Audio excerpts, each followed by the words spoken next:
here once again for part 2 of Federalism, Uganda's political and socio-economic malaise. Indeed, as Mr.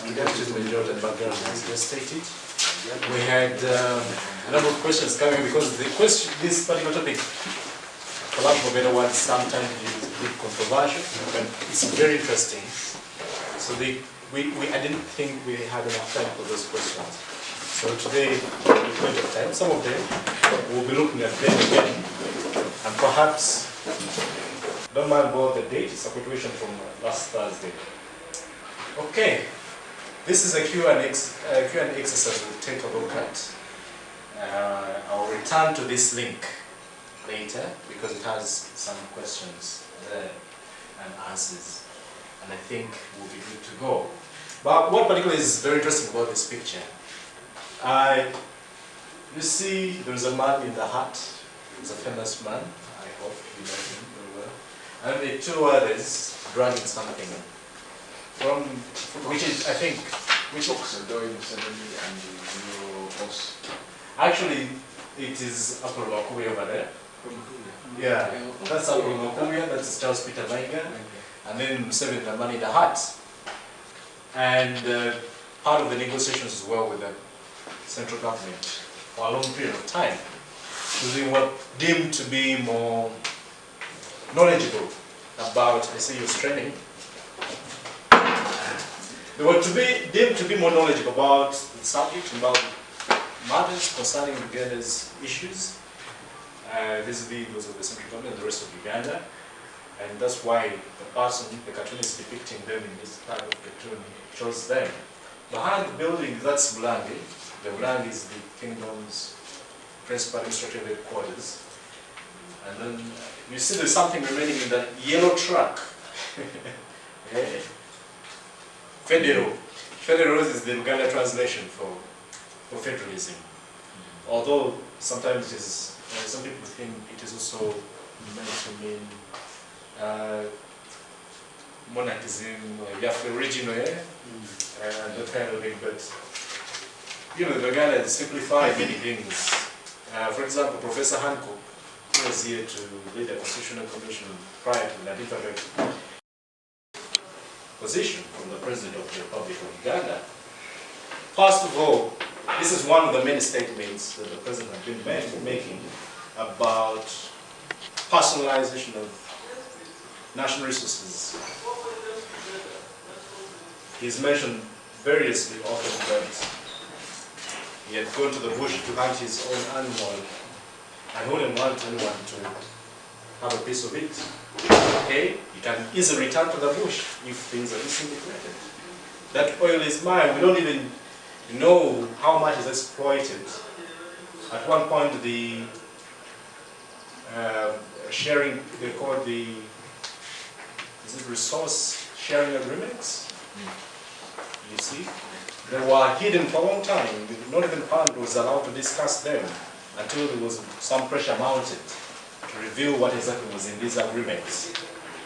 When you go to Bunyoro, you find that some of these places where they are extracting the oil are heavily guarded by SFC, and you cannot even easily get an opportunity to research about, you know, the oil fields there or the extraction business there.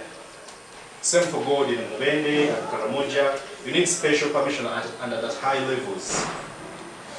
So there is some hidden interest perhaps going. But what I need to note that Bunyoro previously, before concrete findings have been made about its oil resource, Bunyoro had not been in favor of a federal arrangement which would allow her to benefit in terms of development and economic, you know, sustenance of that particular region. Even as much as the rest of the country would share it, or the proceeds from there. So, but following the discovery and concrete findings that actually there are good reserves of oil in Bunyoro, they jumped on the board and are now supportive of the federal system. Although I think they've not been very organized. Sometimes they've been shortchanged monies and other kind of things here and there. So one time President Museveni appeared on WBS television, rest in peace. Why do you insist that your government was driven by wishes of the majority? Yet, it had failed to implement federalism. And then that was his answer. We discovered that what the people wanted was decentralization. I cannot support any system that does not give power to the people. Now, I don't know how many of you have worked at local government level and how effective they are and how much power people really exercise at local government level. But one, decentralization can perfectly work well under federalism. By 1962, when we had our independence, a federal arrangement had been reached, and the current Masaza or counties were the equivalent of local governments at that time. So, even when Uganda became fully autonomous federally, those particular county chiefs were performing roles under the federal government very well. Even at that time, the concept of decentralization was not as known as it is today. So decentralization had already been practiced prior. So if there is anything that people of Uganda, particularly maybe say within this particular region, understood fairly well, is to decentralize the power of the, because this was part of the culture setup, not to make the king so powerful as to override the interests of the community. So some powers were cut off from him in that way. Others were shared with the clan leaders. In fact, the clan leaders in Uganda were equivalent Kabakas, only that they agreed in Aluchinko together with Kintu to have him as the supreme clan leader, Sabataka. So for them they called the Bataka. So sub-kings, him being the Sabataka, the actual king or the supreme king or the emperor, that's that kind of nation. And that's how, you know, decentralization partly took place. Even within the justice system, it wasn't only the Kabaka's court that was the one you could appeal to. The Namasole, Kabaka's mother, could help negotiate otherwise your release or your fate. Now, decentralization indeed can work under federalism, can work under republicanism, can work under any other system of government. That shouldn't be a worry. But why should we move fast on East African Federation? We would not settle matters here at home fast. There is a pending issue here. We have Uganda saying that akasanke kakulemyo kumanya akatono banyanganga. Akasanke is a small bird. So if you fail to prepare that one for maybe dinner or otherwise, how then can you pretend to be very effective in preparing a whole flamingo, is it? I don't know, for dinner. So you need to settle the issues at home first before you go into a bigger block. And this is partly the reason why the colonialists had problems here. When they were talking about a closer union of East Africa in the 20s and 30s, they got resistance, particularly from Uganda, because there had been instances in Kenya where the foreigners had overtaken the major economic resources. Especially if you go to Nairobi or that bit of Kenya, you find that they were what they call the Kenyan highlands. And they were fearful. They had done a similar thing, I think, in Rhodesia, you know, which is now Zimbabwe, and a bit of Zambia, both south and north. So, before we go to East Africa, let us first issue. In 1953, remember that the Kabaka of Ghana, then Edward Frederick Mutesa II, was exiled for resisting this kind of arrangement. We think that all Ugandans should be sure of their position within East Africa, how they will relate with other parts of Africa, beyond money in terms of a bigger market, beyond easy movement of labor, services, goods within the region. Because this also points to our heritage as Ugandans, our different cultural heritages, before it is subsumed into the rest of the region. But also, it should be a natural process to come together as East Africa. That's why Tanzania has been backtracking, while the rest of the East African countries have been fast-tracking this kind of idea. Because they are sure there are certain things that we need to be clear about before we can talk about an East African Federation, where we have one president, and maybe some presidents, maybe they will be called governors or whatever, provincial heads or whatever. It's partly the reason why, in my view, President Museveni has hung on to power, I think once a shot at the East African presidency. And it's been, but this thing has stalled for a long time. I remember when they revived the East African community, they wanted to revive it in about 5 years. And then it didn't happen. And then eventually they were talking about fast tracking and so on and so forth. It has refused. Why? There are real issues in each of these countries forming up East Africa. Now we've been joined by Rwanda, Burundi, Sudan wants to join, South Sudan. I think is it Ethiopia or Somalia? One of those wants to join. So it's complex. It's complex. It's complex. There are the related principles to federalism, and these you could have heard about in the Ugandan case. One of them was the regional tier, which is popularly called the regional tier. The regional tier system is, as proposed by the central government, was to really have provinces or regions with governments, regional governments, to better administer affairs at that level. So it was a semblance of federalism, but the problem with the regional tier system in Uganda was that it wasn't in good faith.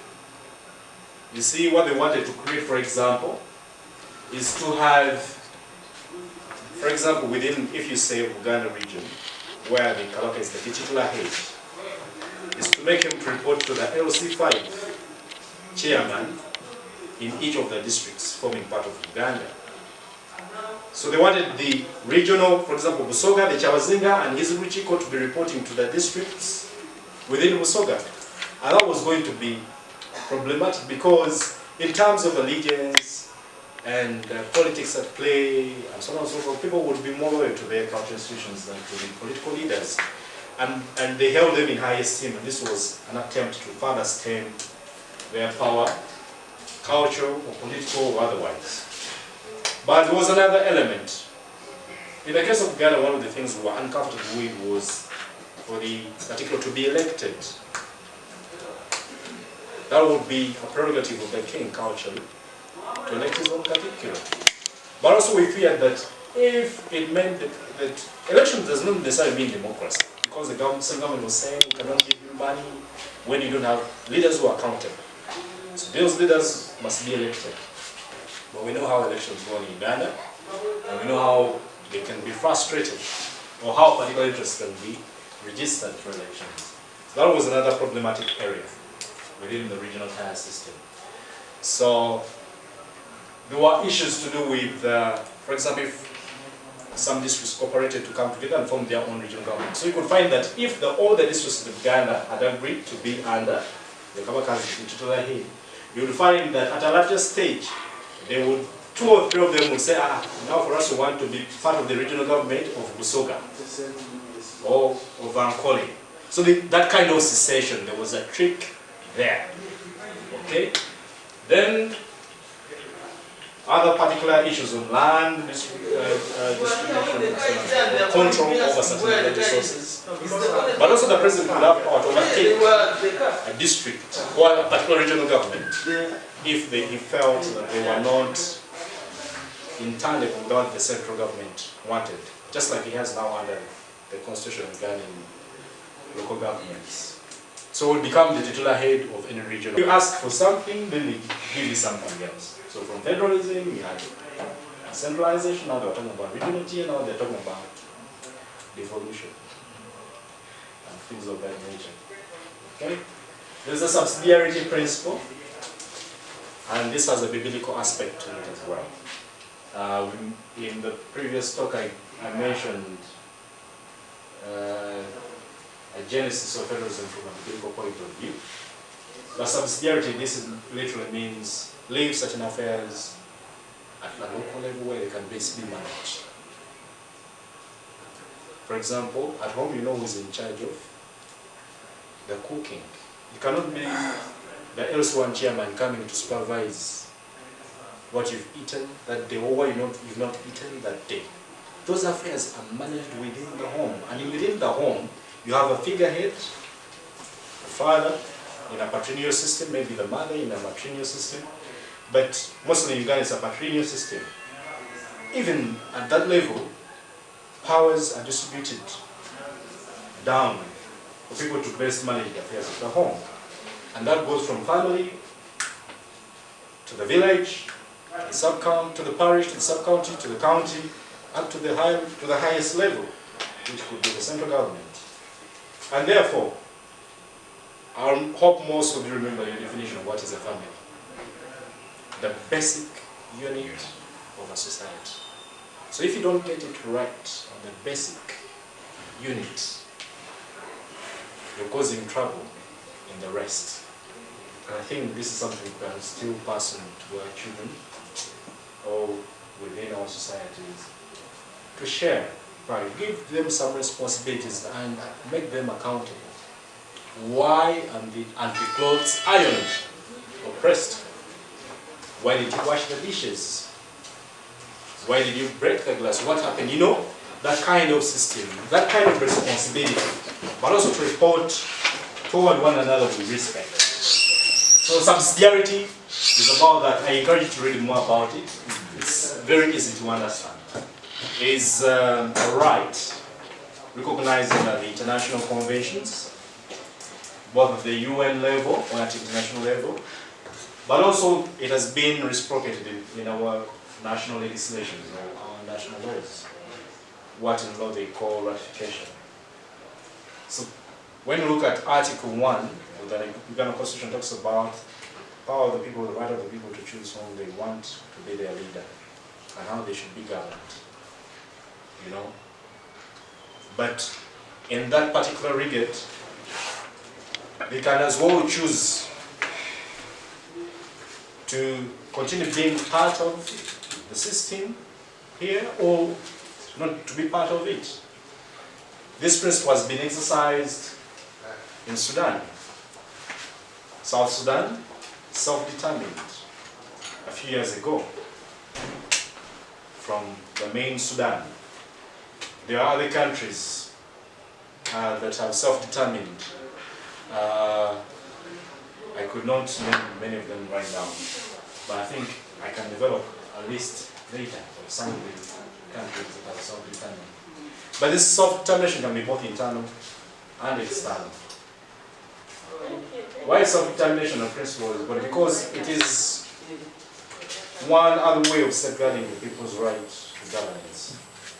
It stems those kind of instances where you have rulership and a gross manipulation of people, as well as the gross abuse of their fundamental human rights and freedoms. So I want to go back. This was my second last slide. I want to go back to the first slide to look at some of the questions we fairly old document. These are some of the main issues presented by the Uganda Constitutional Review Commission, which was headed by Professor Sentema. And some of the issues are related to the federal system of government, Kampala district as part of Uganda. Remember there was that debate whether Kampala is in Uganda or not. Yeah? You know, and it was troublesome because it had land implications, but also how to live peacefully with other Ugandans. Because the big threats, one of the misconceptions we looked at in the previous presentation was that some non-Baganda thought that under federal system of government would be chest of Uganda, and yet they had contributed to the development of the rest of the country, especially the capital, okay, where they had kind of interests. We've heard of the famous 9,000 square miles of land. These are distributed all over Uganda as per the 1900 agreement. Part of it is Namwave. So you've seen what they've done to Namwave. It used to be a forest there. Other parts, when they all did literally in every county of Uganda, there are 18 counties. Then at that time they made the Land Act 1998, which in one of its provisions provided that notwithstanding the acreage of land which one obtained a lease, the landlord was only entitled to 1,000 shillings. 1,000 Uganda shillings. So that was very problematic. Then they had issues to do with immunities and privileges of traditional leaders. Because the president and the central government were saying they shouldn't involve themselves politically. But traditional leaders like Kenya and Uganda, they have a right to participate in the affairs, political affairs of the country, and to make their mind known about these particular issues. But also the problem was to determine what is political and what is not political. So for example, if the government says register to vote and the traditional leader says the same, it is not deemed political. Or immunize, or educate your children, or give them whatever. But when FDC says, for example, a political party says, power should be given to the people at a federal system, and the traditional leader re-emphasizes, then that becomes a political issue. Vis-a-vis maybe if the traditional leader supported decentralization. So there was a problem in defining what is political, what is not political. But also, you remember that they came up with a law, the Traditional or Cultural Traditional Leaders Act. I think this. So I will not go into that. So this is unfortunately this is not very clear over here. I don't know. We'll talk about what the federal system of government is, but here you really show power being shared by the central government and regional governments. What does the central government do under this type of arrangement? Even produced tables or what the central government does and what the regional governments do. So that is 2 and 3. What is the objective of federalism? So primarily, related to the principle of subsidiarity. Power is best managed at the local level by institutions or by people who can best manage at that level. So that they can determine the future of their regions, of their prosperity, their socio-economic development, and how they will relate with other. Has Uganda ever been governed under a federal system of government? Yes. From the very foundation of our country, since 1964 independence, we had a constitution which had a federal arrangement. The kingdom areas of Uganda, Bunyoro and Kole, and the territory of Busoga had a federal relationship with the central government. Indeed, their constitutions were there.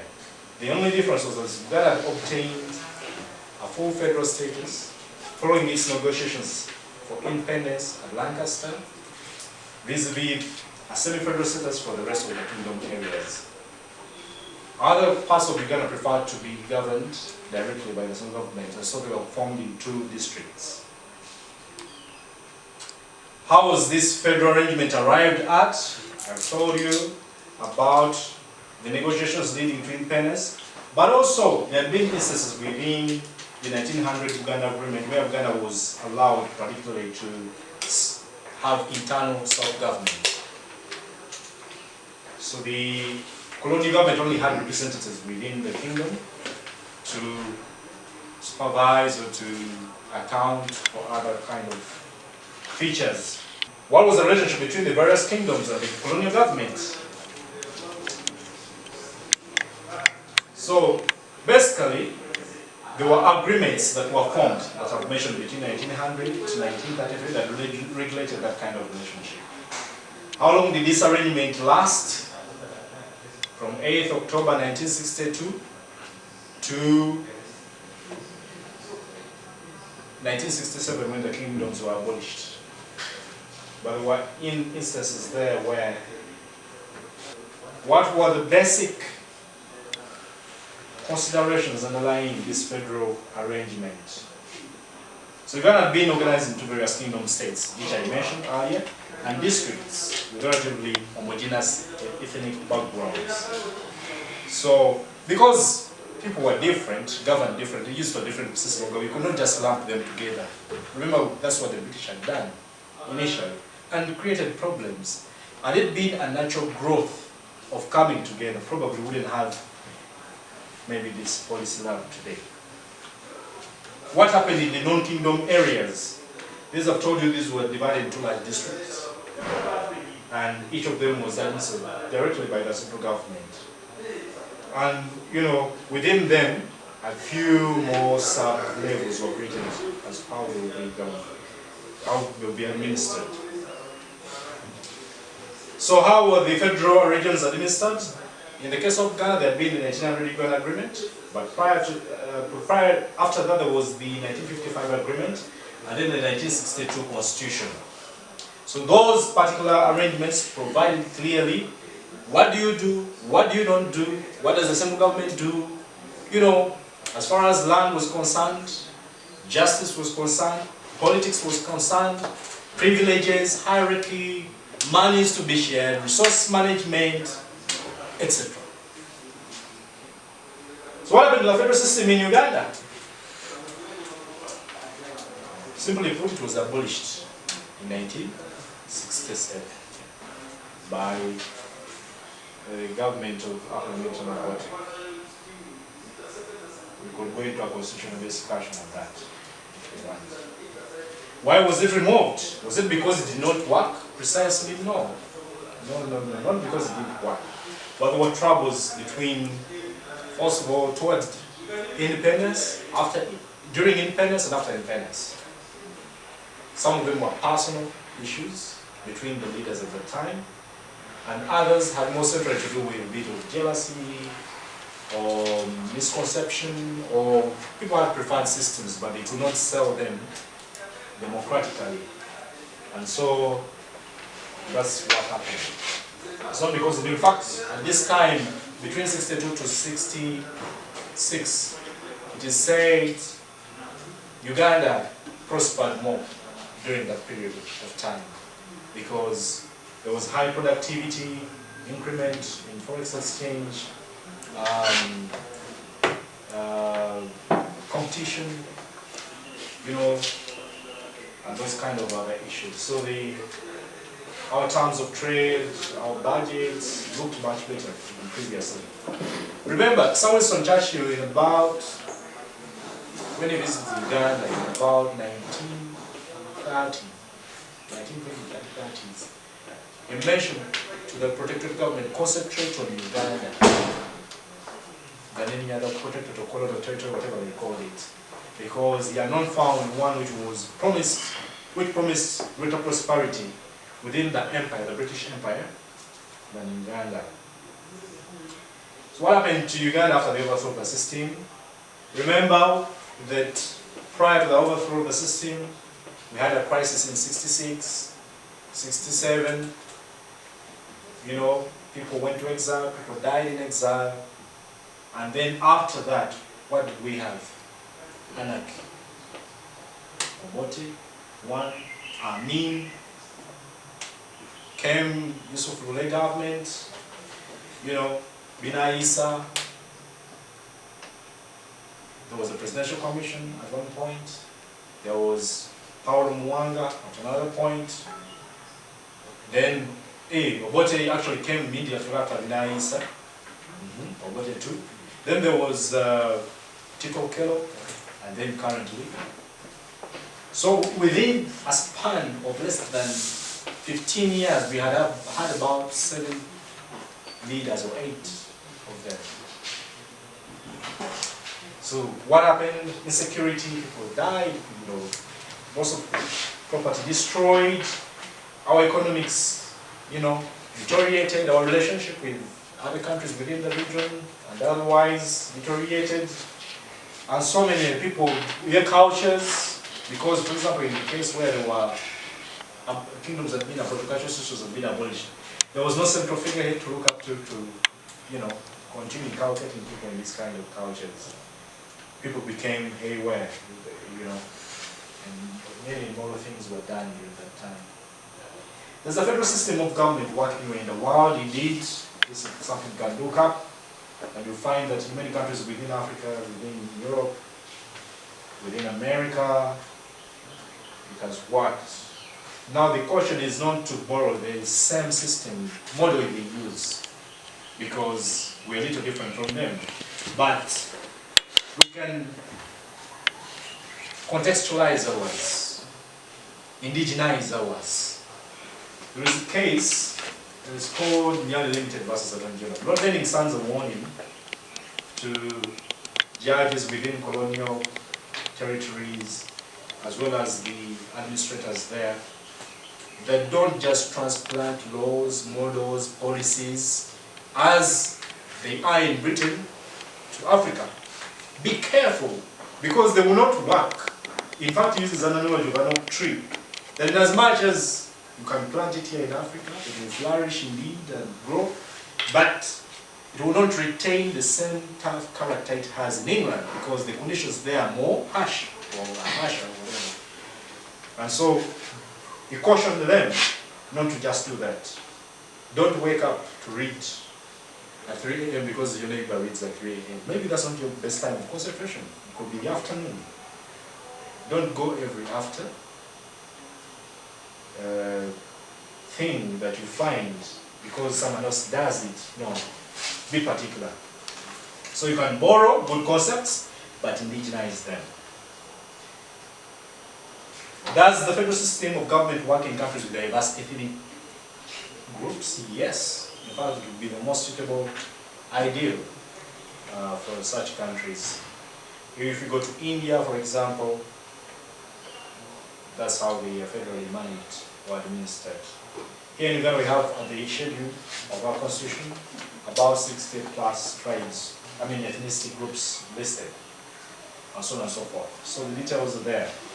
Does the federal system work in small countries or countries with small populations? Definitely. It's not a matter of population as such. If you go to the states where they have the union, smaller states are in a federal relationship with bigger states, notwithstanding their financial capacity or their population capacity, and so on and so forth. And it has worked. You are all equals, although some may be more advantageously resourced or endowed than others. But you contribute equally to the politics or the administration of your country in those particular ways. Are there any federal systems that work based on ethnic origins, cultures, or languages? Yes. And this is where, in the last debate, people were quite antagonistic about ethno-federalism. Yeah, I think Jordan, you could give us some highlights, maybe later about that. Why is it that people are quite apprehensive about that idea? But it does work. In fact, federal could best safeguard our cultures, languages, and regions, because there is an opportunity to promote them. When you make a law, the regional government can translate that law made by the federal government. Customary law can best be protected there, because there is a judicial system within these regions which can be improved. I mentioned last time that we have a full court called the Mwesigwa court, and the deal there particular. We have proceedings taking there, counsel representing either the plaintiff or the defendant, and how evidence is admitted, how it is presented and how it is admitted. There is even a record of the proceedings. So you can remodernize some of these aspects. Does a federal system based on similar cultures, traditions, languages, and beliefs work? Yes. And there's an example of Ethiopia there. Because in Ethiopia, the inter-government that they had led to a civil war, and then Eritrea had seceded, So there's a bit of history there in that part of Africa, the Horn of Africa. You'll find that when we go to Germany and some other places, the details are in there. Why does the federal system of government work in countries where it is practiced? There's a bit of justification there, but principally, I could mention that the different central governments in those areas recognize the importance of those other different institutions within them and the role they can play within the development of that country, or their countries. So they don't tend to undermine them. In fact, what they do is to bring them on board and have a full discussion on how to go forward. Would the federal system of government work in Uganda? Of course, yes, it worked before. It's only that we don't have good faith these days. It can work again. It doesn't have to be for everyone. Democratically, those who want it should take it, although we recommend it for everyone. We've stagnated in development as a country, and I think we will have a better chance to propel ourselves faster. If you compare, usually the example that is given, countries that we got independence with around the same time, they are streaming into fast worlds. We don't even, the president mentioned about middle income country. Middle income, when sometimes I myself I live below the dollar. Okay? I cannot afford airtime. It's not quite easy. But you need now to galvanize people and their abilities to be able to create that kind of leap forward into where you want them to go. But if you micromanage everything at the center, you're not effective. Delegate. It eases work. Do the people of Uganda like the federal system of government? I just showed you the statistics. I don't have to say yes or no. Was the federal system of government implemented in the 1995 Constitution? No. They introduced decentralization instead, and the reasons the Commission gave, some of them they called them controversies and otherwise, but the facts and statistics pointed to something different. What is decentralization and how is it different from the federal system of government? Well, this is the evolution of power at a local level within local administration, local governments, within a particular region. So they assist the central government in performance of certain functions. But, I think this is straining your eyes a bit, but essentially, like I mentioned, decentralization can work best under the federal system of government, even in other systems of government. But what the central government has done is to take away that kind of power from the people to exercise at a local level for itself. These local governments cannot make decisions without approval of the central government. You know, all the planning is made at Kampala and instructions are sent down. Nandutu tries to do people's parliament, but I don't know how successful that is. So federalism, on the other hand, is a covenant, contractual binding, is constitutionally entrenched, well demarcated, and implemented in that kind of arrangement. And people really exercise power under this arrangement because they make their own laws, they choose whom to govern them at a level, they can cause them to account. For example, there's a Chihuahua here should tell us why, for example, the road maybe to Bajo, Runtawe is not yet made to date.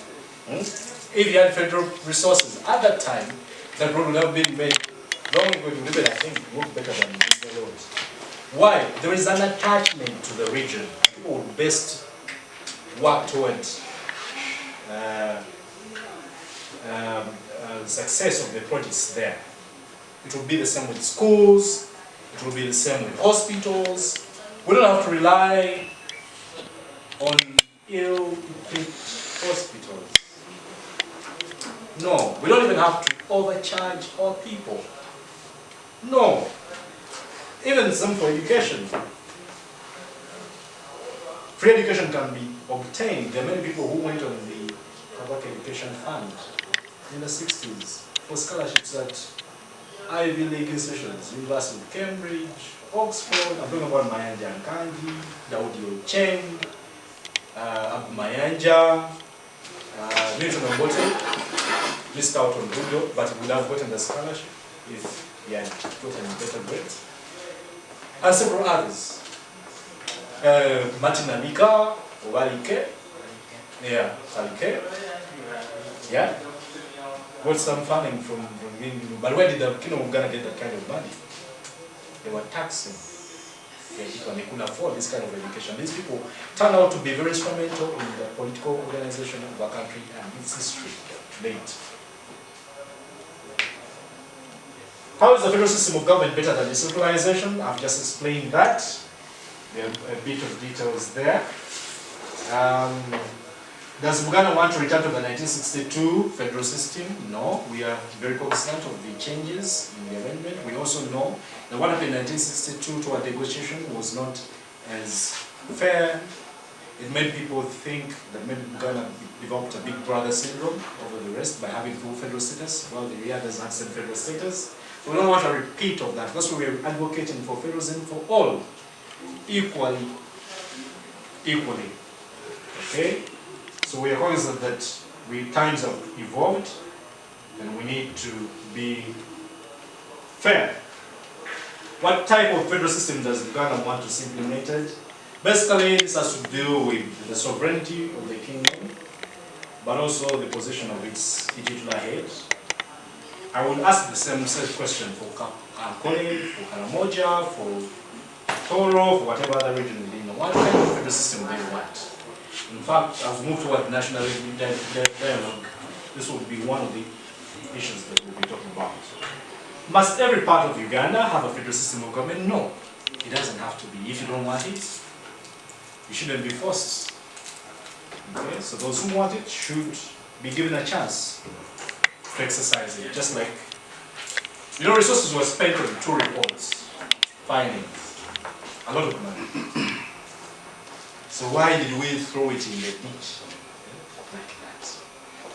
So those who prefer it should be allowed to exercise it. It is their constitutional right. Those who don't want, at the moment, can use another system, but maybe they can jump on board in the future.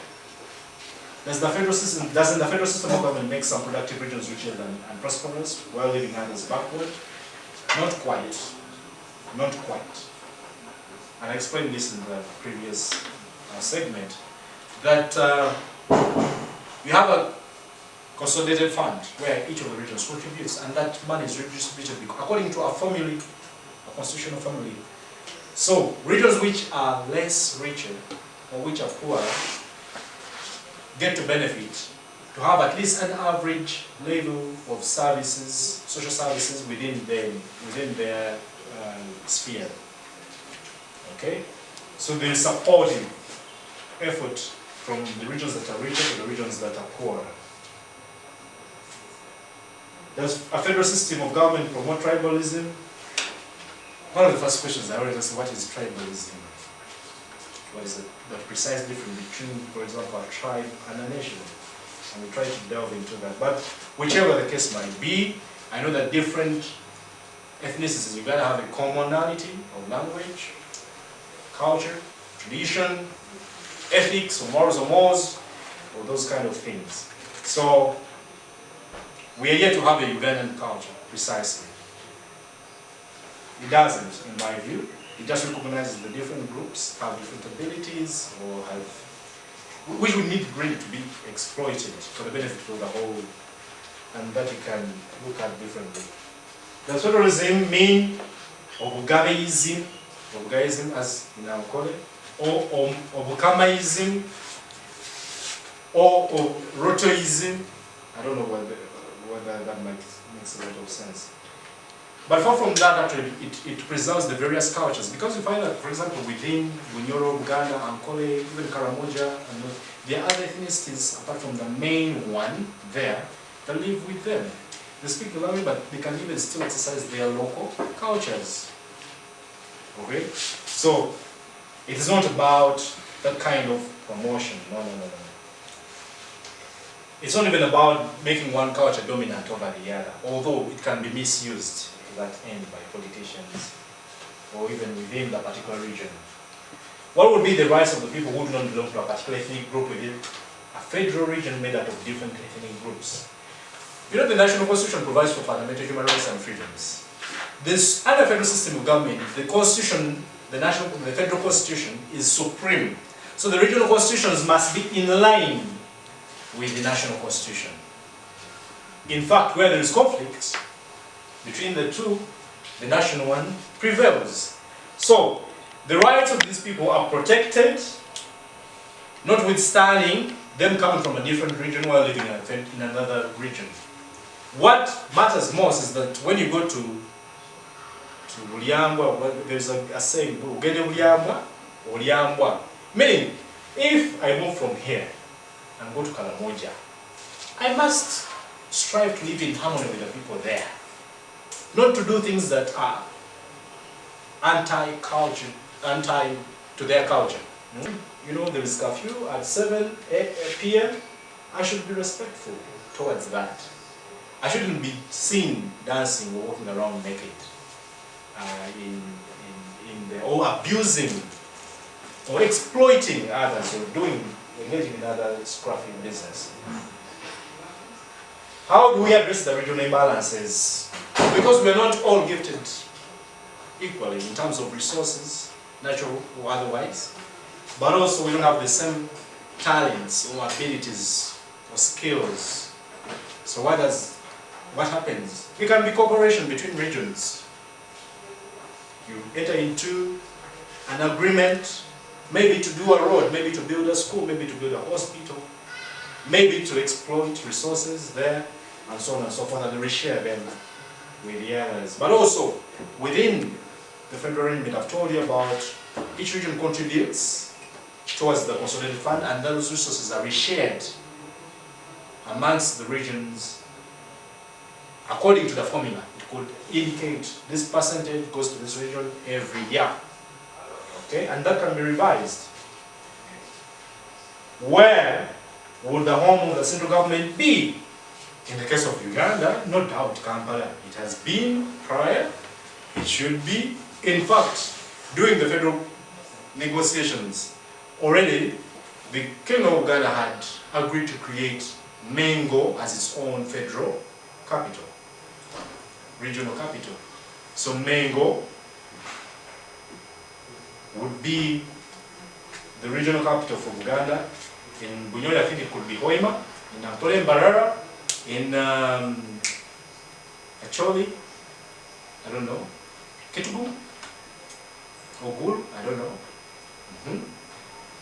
Lango to Bilira, and so on and so forth. So there is need to develop even these capitals. What the problem was that the central government was fueling this kind of debate. You know, Kampala, Uganda, you know, it wouldn't be for the whole of the country. It would be no. These were just skirmishes to, you know, shortchange and take advantage of Ugandans.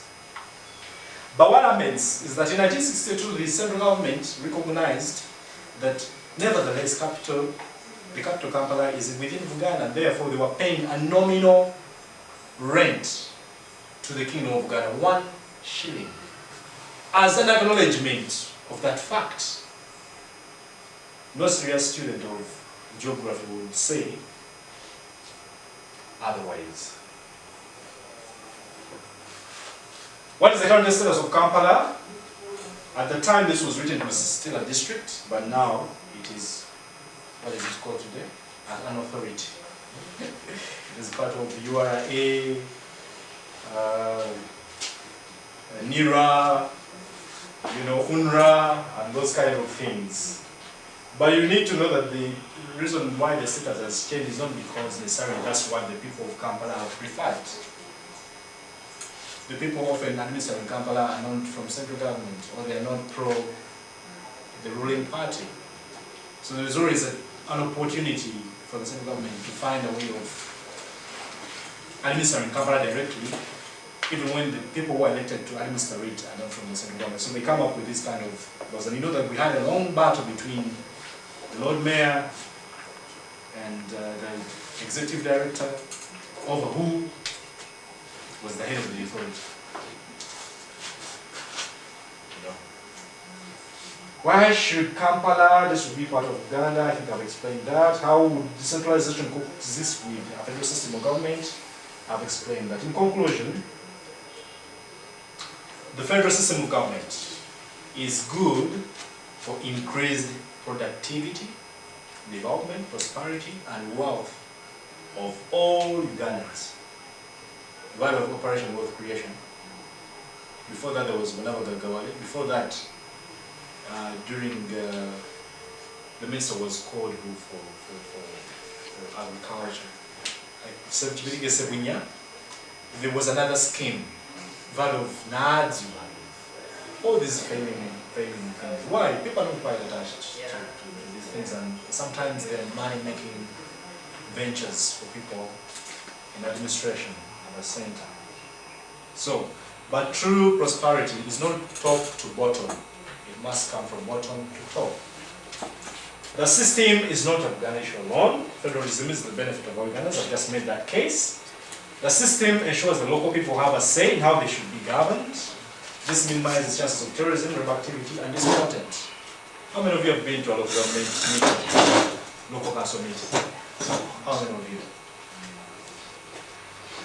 At speed, even at the local level, when there is a thief or the rise in robbery within the community is not about to end. How many of you attend the village meeting that has been called? Do you respect the LC1 in the first place?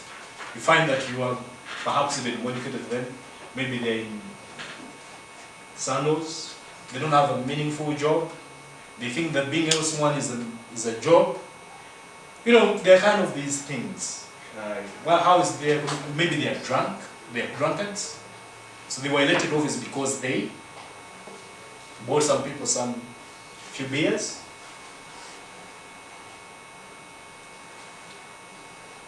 So the federal system, I think, would minimize such. The system provides employment at regional levels with decisions of who to employ being made locally by the people of the area. The system is designed by the majority of the people, both in Uganda and Uganda all the time. Now, one would ask, what is the case today? Today, I could say that I've had an opportunity to have discussions with, as part of the Uganda delegation team, with even other communities from within Uganda, over how to channel forward this kind of discussion, especially that now national dialogue is in the offing. And we realize, actually, people feel starved. There is a picture where they showed people, you know, a granny being carried in a wheelbarrow to go and line for a piece of soap during an election, or a kilogram of sugar during an election, in the previous election. She had to be carried from her house in a wheelbarrow to go and do that. Imagine if the resource envelope had been redistributed and the locals were best managing even affairs of the elderly within their region. I think we don't have such a picture going around. You've heard of the Nile Republic? The people who are mentioned in our republic are not coming from Uganda. Why do they think they should secede from Uganda? Because they don't think they are involved in the administration of the affairs of their country. They're not. They feel discriminated, they feel exploited, and they would rather go and create their own country. Okay? Mumbere. You know what happened to Mumbere? Prior to that, his father had been part of the struggle to reclaim sovereignty of his kingdom. I think you come from Mumbere's region, right? You will tell us a bit more. And these are the issues happening in other countries, not only in Uganda, in other countries as well. So, that's as far as we can comment on this subject. I hope most of the questions you have been answered. If you have many more, I'll be glad to mention them. I just want to emphasize that not to make it far-fetched, like I used the example previously. Institutions, different institutions use a federal system of arrangement for governance. UCU has constituent colleges which are semi-autonomous. The degrees awarded by those constituent colleges are of the Uganda Christian University until they will become independent. Makerere University has colleges, formerly faculties, where now the principals, formerly deans, are in charge of even some of the resource envelopes at that level and can determine the progress of their schools, of their colleges, maybe 10, 20 something years from now. That would be decentralization, not federalism. It is actually. It's not, and never will be. I would recommend otherwise. If you go to Makerere website, you actually will call it. You'll find the term federal there. Even I participated in the research process for Makerere University. I just left law school and development center, and they were talking about federal at that level. That's confusing. Because what they got, it's a little bit. I think you've played in the trap. What Central government wants to make you think that by decentralization, they're actually giving you power to best manage your affairs at that level. Not quite.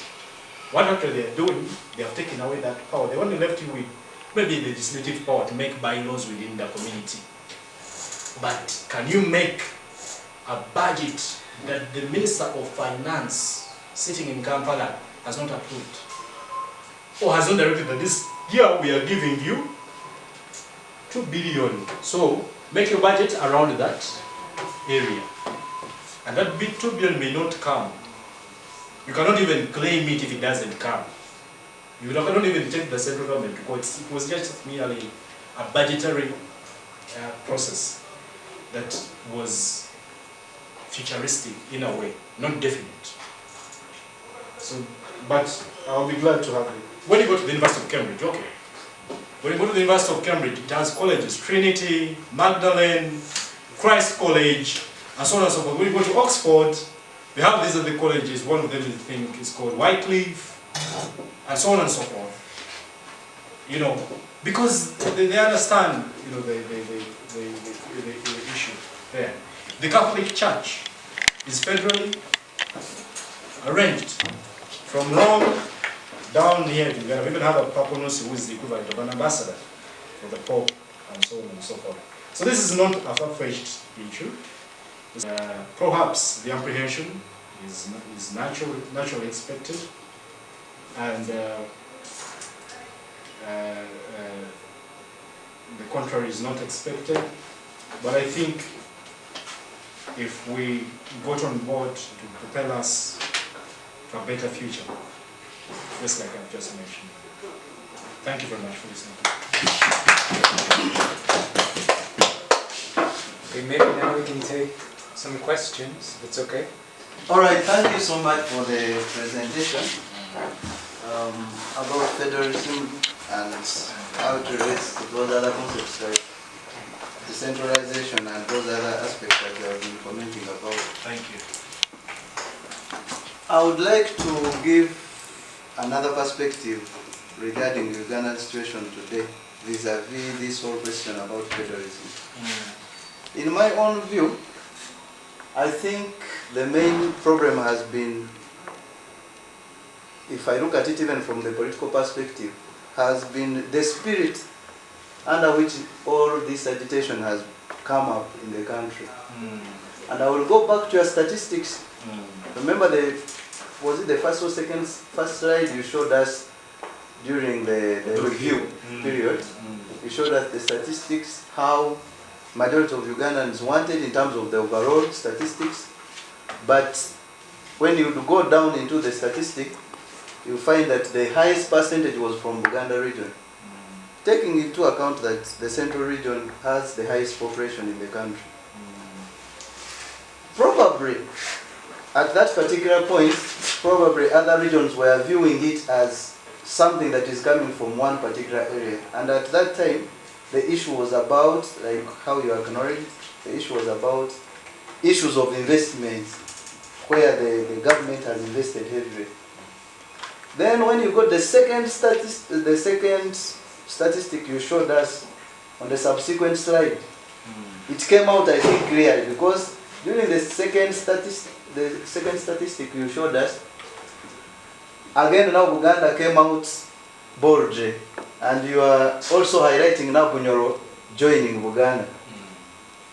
And when you go back, if I remember from that other first commission, the reason why, and I guess, why Bunyoro did not join at that time, there was a conflict, unresolved question that was there between Uganda and Bunyoro over the lost counties. So the issue was, give us our lost counties, and then we shall join together to agitate for federal.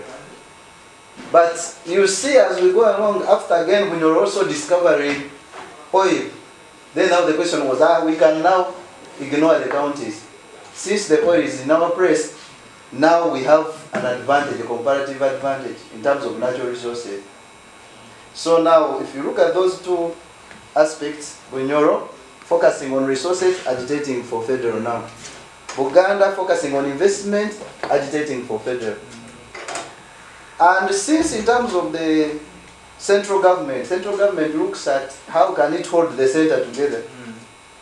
Even if the resources may not reach all ends equitably, but always the panic of the government is everything must be held centrally for the benefit, even if that may not be achieved in reality. I have attended many conferences, the so-called joint sector conferences, annual conferences of the state, different ministries. And actually I have discovered that now, we were talking about the government supporting this other issue of decentralization.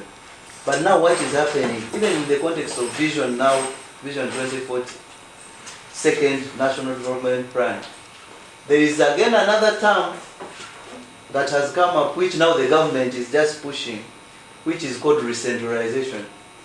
Even what is there under decentralization, it appears, if you look at how the operation, how things are going on, they are again putting everything back centrally. They have tried the other system. I think maybe the government was not prepared for it, and it saw that it was bringing issues in terms of holding the center, and now things are again being recalled. Come back to the old system. So this leads me into asking maybe one question, that if the existing system may be working in the best way, in case it may be working in the best way possible, is there any need for changing from the existing system to federal system for the sake of change, to suit maybe whatever interest that may be there and whatever that may be going on? That is just one question. But also, this is my last comment, that when you look at Uganda, I think Uganda, and if you study the political history of Uganda, and you look at the other crisis, that time when federal was okay, when there was a conflict between the king, who was the prime minister, and the president during that crisis, the Obote and Mutesa conflict, when everything was again changed so that it is the central government that is in charge. I seem to get convinced that it appears as if our political history may not necessarily adopt this system in a way that it can bring political stability and development. Considering our history, maybe in other countries it has worked well because of their history.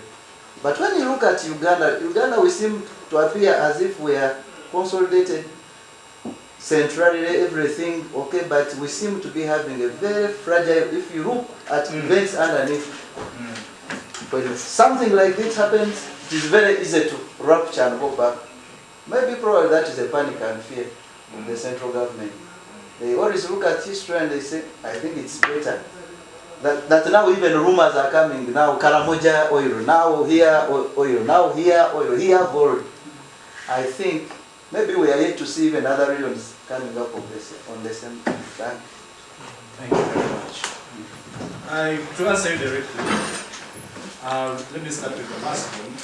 I don't think the central government has been a good student of this to prevent us from going where we're going. Someone will mention, remember?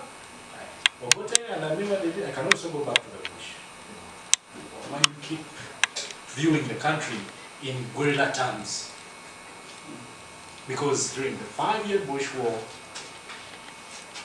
many people lost their lives, I can tell you people, particularly within Uganda region, went to the bush to restore their monarchy, how the king returned. The king had died in exile, you know. So they supported this kind of movement because they wanted those things back. They wanted federal system of government back. In fact, Kaira had formed a rebel group called, was it FEDEM? I think it was FEDEM. UFM was by, I think, someone else. Yes, FEDEM. You know? And it's until Museveni actually struck a deal with the Kabaka, which reminds him often, I think, if you've been following, that while in London at Professor Yusuf Ole's house, we agreed the restoration of the monarchies will happen, and that, you know, a federal system of arrangement, which now is, there's another one who was Danduri, often reminds him that this is the deal we agreed upon even in one of the bush areas in the Wales. So this was part of the reason why Museveni was supported. It wasn't that, like I went through the question, it wasn't that the federal system wasn't exactly working. It was actually working, was prospering. But there were maybe mistakes that were made. Some of them, if we look at the previous, unfortunately we didn't have attend the previous session, we talked about our colonial history, our post-colonial history, neo-colonial history, and we looked at some symptoms. Realized that even the way we came as Ugandans is problematic. Some people sat somewhere without our consent and decided we shall be called Uganda. The natural process, organic process that I was talking about, how to come together as a country. And number two, the people who managed our country after independence were very young, inexperienced almost. But even before that, the road to independence was done very quickly.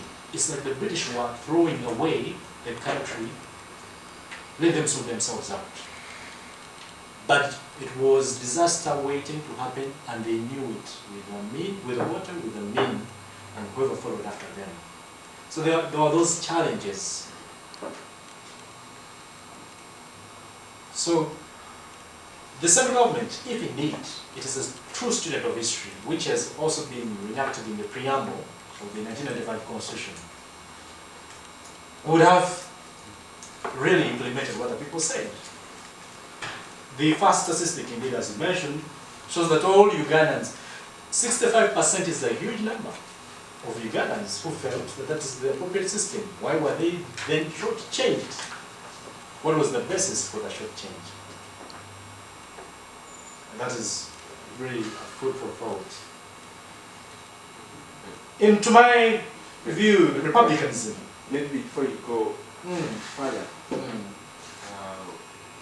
the statistics which you're using, it itself has many questions to rebuttal. Because you're using it as a way of justifying federalism from the eyes of men, which I understand. Okay. Which I understand.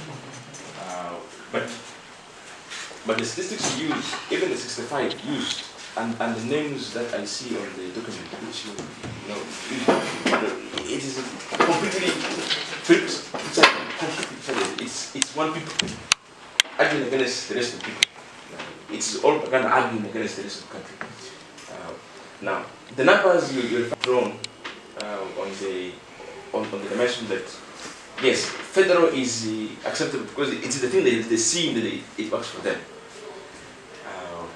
which I admire, the charisma.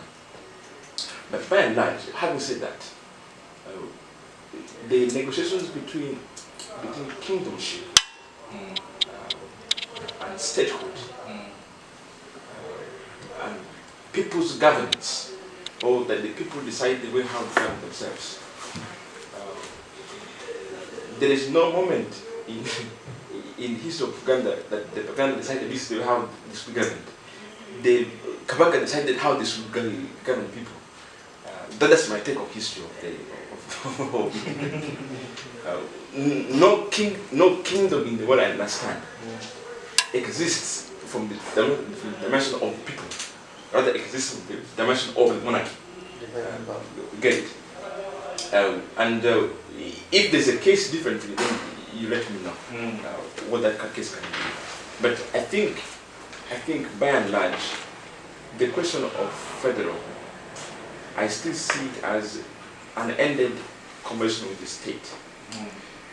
Because the state structure cannot survive without having control of the population.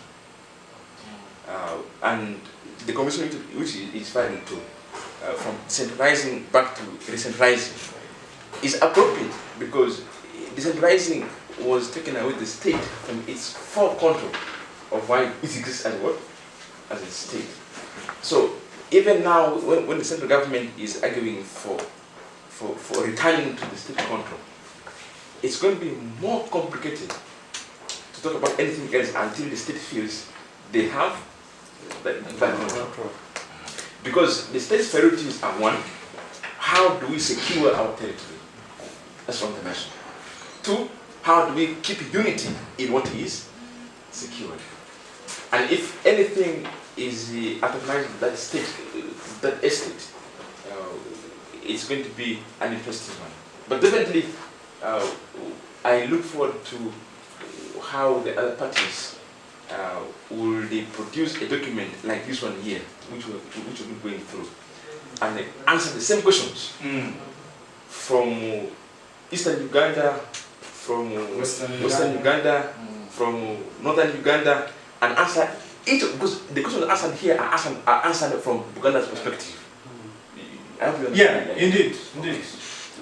But just a moment, because he has some pending questions now. So let me just ask you to come in. Thank you both for these kind of reactions, and indeed, they provocative very well. I'm even tempted to start with you without. Yeah? But that does not matter. Let me just say this. Yeah. I picked out a statistic. Previously I came with a report itself. I wish I had carried it today. Would have looked at what each region specifically said. Because unlike the previous constitutions, 1962, 1966, 1967, the 1995 constitution followed a process of sensitization. The Review Commission went around asking people, they gave them questionnaires, they made them in workshops, the memoranda was submitted, Uganda submitted memoranda, we know submitted, religious leaders submitted, different stakeholders. So this is what they proposed to the committee. Indeed, these are facts and findings. Why did they make this contrast between Uganda vis-a-vis Uganda? Partly because historically Uganda is at the center of play of politics, economics, and the social aspects of Uganda, and had been the major advocate for federalism anyway, and had been the greatest beneficiary under the 1962 arrangement. So here is the debate, really the focus. The major advocate was Uganda. Beneficiary. Yeah, but you see, just a moment. No, just to add, if you know, the very reason why Obote is banned, that thinking is the same thinking here. That argument of Obote, it looked very anti the kingdom, but he was thinking of how do we let the state in charge. I'm coming to that. You're preempting that. So, even when you said that Ghana was the major beneficiary, I will ask you, is ginger rodon used by Uganda? Of course not. Now, no. Is the Makerere University? Now, no. No? Who's the who majorly populates Makerere University? Is it Baganda? Now, not.